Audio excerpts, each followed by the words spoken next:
बाबर ने भारत पर आक्रमण किया, पर बाबर ने आक्रमण क्यों किया? तो इसके 5 कारण है बेसिकली। पहला, भारत में अपार संपत्ति। दूसरा, काबुल की इनकम लिमिटेड थी।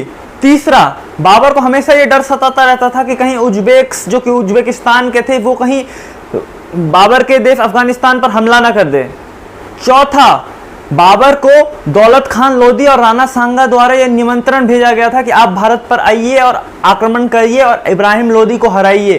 पांचवा, उस समय भारत की जो राजनीतिक स्थिति थी वो बहुत ही दयनीय थी, यानी कि पॉलिटिकल कंडीशंस इंडिया की बहुत ही बेकार थी। पहला युद्ध जो कि इंडियन हिस्ट्री में बहुत अहम भूमिका निभाती है, पर इस युद्ध में बाबर क्यों जीत जाता है?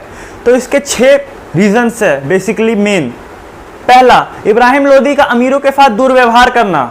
दूसरा, अफगानों की असंगठित तथा अस्थिर सेना। तीसरा, इब्राहिम के सैनिक में अयोग्यता। चौथा, अफगान सेना में तोपखानों का अभाव। पांचवा, भारत में एकता का अभाव। छठा, बाबर का उच्च कोटि का सैन्य संगठन। और इसी के साथ साथ जो आखिरी एक और बहुत अहम भूमिका निभाती है बाबर के युद्ध में, वो ये था कि बाबर ने इस युद्ध में जिहाद का नारा दे दिया था, जिसने बहुत अहम रोल। परिणाम बहुत ही भयंकर निकले, जिसमें सबसे पहला परिणाम यह था कि इसमें इब्राहिम लोदी जो था वो अपने 20,000 सैनिकों के साथ बाबर से हार जाता है। दूसरा, दिल्ली सुल्तान की समाप्ति। तीसरा, लोदी वंश का अंत। चौथा, बाबर को अपार धन की प्राप्ति। पांचवा, मुगल शासन का उदय। छठा, अफगानों की शक्ति का उदय। सातवां, धर्मनिरपेक्ष राज्य की स्थापना।